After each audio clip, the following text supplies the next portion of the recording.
कहते हैं कि अब आपको आदेश मिल गया है विवाह का कि आप सन्यासी परंपरा नहीं गृहस्थ परंपरा में जाएं। करेंगे, क्या और प्यार से करेंगे।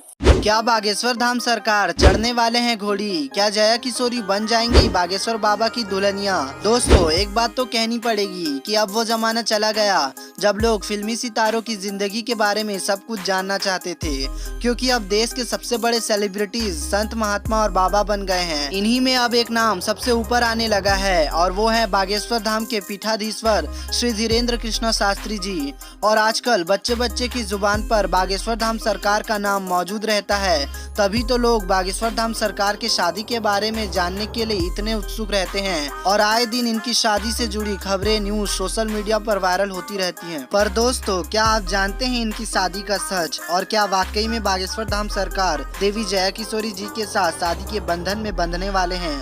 आइए जानते हैं। दोस्तों, वैसे तो जब भी किसी संत या महात्मा से पूछा जाता है कि क्या आप शादी करेंगे, तो उनका सीधा सा जवाब होता है कि हम संत इंसान हैं और शादी विवाह जैसे मोह माया में नहीं पड़ते। पर जब 26 वर्षीय कथावाचक पंडित धीरेन्द्र कृष्ण शास्त्री जी, जिसे दुनिया बागेश्वर धाम सरकार के नाम से जानती है, उनसे जब शादी का प्रश्न किया गया तो उन्होंने साफ साफ कहा कि हाँ, हम शादी जरूर करेंगे। और जब ठीक ऐसा ही प्रश्न जया किशोरी जी से पूछा गया, तब उन्होंने भी कहा कि हाँ, हम शादी जरूर करेंगे। हम कथाएं कहते हैं, लेकिन इसका मतलब ये नहीं है कि हम कोई साधु है। हमने अपने जीवन से कोई संन्यास नहीं लिया है। शादी विवाह भी जीवन का एक भाग है जिसे हम जरूर अपनाना चाहेंगे। और जब से जया किशोरी जी और बागेश्वर धाम के ये बयान सामने आए हैं, तब से तहलका मच गया है और हर कोई बस यही जानने को बेताब है कि क्या अब ये दोनों नौजवान और खूबसूरत कथावाचक साथ मिलकर कथा करने वाले हैं, यानी कि क्या अब इनकी शादी हो जाएगी। और इस तरह की ना जाने कितने ही बातें होने लगी हैं और हमें पूरा विश्वास है कि आप भी इस सवाल का जवाब जानने की कोशिश कर रहे होंगे, तभी तो आप हमारे साथ ये वीडियो देख रहे हैं। बागेश्वर धाम सरकार और जया किशोरी जी दोनों ही सुंदर नयन नक्श वाले कथावाचक हैं और जिस प्रकार से संत महात्मा अपने गुणगान करके लोगों को भ्रमित करते हैं, इस तरह का कोई भी काम ना तो बागेश्वर धाम सरकार जी करते हैं और ना ही जया किशोरी जी।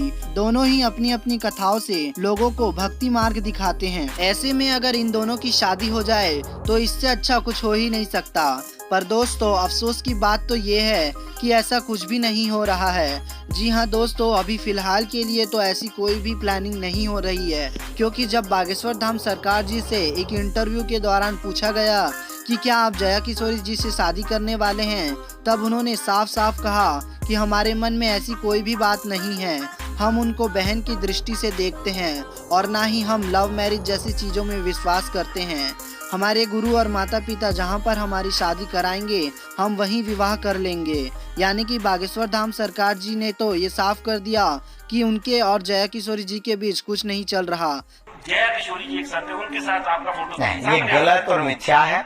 हमारा कोई ऐसा भाव नहीं, हम तो कभी इस भाव में जिए ही नहीं और बहन की दृष्टि से हम देखते हैं। लेकिन इनके रिश्ते को लेकर अफवाहों का बाजार अभी तक गर्म है और इसकी सबसे बड़ी वजह है बागेश्वर धाम सरकार और जया किशोरी जी की लोकप्रियता। और यही प्रश्न जब जया किशोरी जी से पूछा गया, तब उन्होंने कहा कि मेरी अभी शादी को लेकर कोई प्लानिंग नहीं है, जब होगी तो मैं अपने अकाउंट से स्वयं बताऊंगी। अगर मेरी शादी कभी भी होगी तो मुझसे ही बता दी जाएगी आपको कि वो हो रही है। आपकी क्या राय है इन दोनों कथावाचक को लेकर? कमेंट करके जरूर बताइएगा। आज के लिए बस इतना ही। वीडियो को लाइक, चैनल को सब्सक्राइब जरूर करिएगा और सनातन का झंडा गाड़े रहिए, कायदे में रहेंगे तो फायदे में रहेंगे।